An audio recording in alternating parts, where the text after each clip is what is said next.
আলহামদুলিল্লাহ, ইরান মানেই হচ্ছে নতুন কিছু। দেখেন, তারা ঘোষণা দিয়েছে তারা নতুন একটি ক্ষেপণাস্ত্র নিক্ষেপ করেছে। এই নতুন ক্ষেপণাস্ত্রের নাম হচ্ছে সেজিল। ইরান মানে কতটা ভয়ঙ্কর সেটা যুক্তরাষ্ট্র বুঝতে পারেনি, এখন বুঝতে পারছে। নেতানিয়াহু সে যে বেঁচে নেই এই জিনিসটা নিশ্চিত করেছে আমেরিকানরা। অনেকে এই জিনিসটা নিয়ে ধোঁয়াশার মধ্যে ছিলেন এবং শেষ পর্যন্ত অনেক দিন থেকে কিন্তু নেতানিয়াহুকে আর দেখাও যাচ্ছে না। তার মানে আমেরিকানরাও যেহেতু নিশ্চিত হয়েছে, তার মানে সে নিশ্চিত সে আর নেই।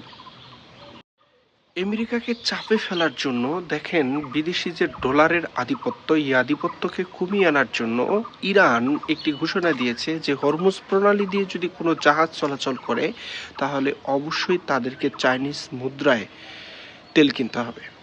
তার মানে এই টেকনিকটা কিসের জন্য? এটা হচ্ছে একটা অর্থনৈতিকভাবে যুক্তরাষ্ট্রকে ছোট করার একটা প্রক্রিয়া। জাহাজ ভর্তি 250 জন আমেরিকান সৈন্যরা তারা যাচ্ছে স্থল অভিযানের জন্য, এবং পার্শ্ববর্তী দেশ ইরাকও নিশ্চিত হয়েছে যে ইরানে ইরানে অবশ্যই স্থল অভিযান হতে পারে। এই জন্য তারাও প্রস্তুতি গ্রহণ করে রেখেছে। এখন দেখা যাক শেষ পর্যন্ত কি হয়। সবাই ইরানবাসীর জন্য দোয়া করবেন এবং ভিডিওটাকে শেয়ার করে দেবেন।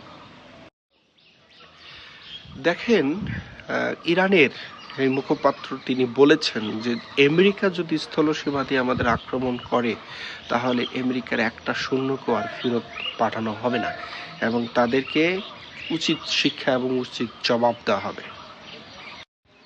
ইরানের সেনাপ্রধানের বক্তব্য দেখেন, বলেছেন শরীরের শেষ রক্তবিন্দু দিয়ে হলেও ইরানের সম্মান রক্ষা করা হবে। ইরানের সভ্যতা হচ্ছে 5,000 বছরের সভ্যতা। এই সভ্যতা কিন্তু খুব সহজেই তারা নষ্ট হতে দেবে না। অসংখ্য ধন্যবাদ। 10 আঙুল দেখিয়ে নেতানিয়াহু প্রমাণ করতে চাইল যে তিনি বেঁচে আছেন, কিন্তু কথা হলো 10 আঙুল কি প্রমাণ করে যে তিনি আসলে বেঁচে আছেন? আসলে এটা প্রমাণ করে না। সেটা একটা হচ্ছে এআই দিয়ে তৈরি করা, এবং সে এটাকে প্রমাণ করতে চাইছে যে সে এখনো বেঁচে আছে। এটা মূলত ইসরায়েলিদের মনোবল, ইসরায়েলি সৈন্যদের মনোবলকে শক্ত করার জন্য এই ঘোষণাটা এসেছে।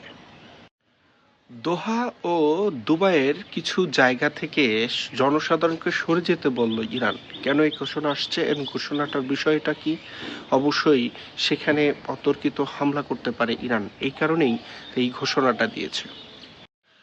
যুক্তরাষ্ট্রের সাহস নেই ইরানে আক্রমণ করার, এবং তারা যুদ্ধ শেষ করার জন্য নানান ধরনের পথ খুঁজতেছে।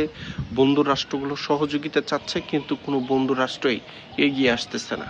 অর্থাৎ ইরান এখন হয়ে গেছে যুক্তরাষ্ট্রের গলার কাটা। দেখেন, রমজান মাস 2 দিন পরে হচ্ছে ঈদ, আর এই ঈদের সময় দেখেন সৌদি বাদশাহ যুক্তরাষ্ট্রকে কি অনুরোধ করেছে?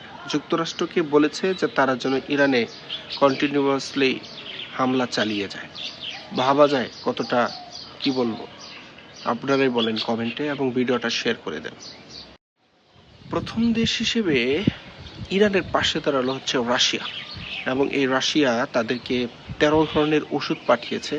এটা অবশ্য বিশেষ কোনো ওষুধ যেটা দ্বারা ইরানের কাজে লাগবে। অসংখ্য ধন্যবাদ রাশিয়াকে ইরানের পাশে থাকার জন্য।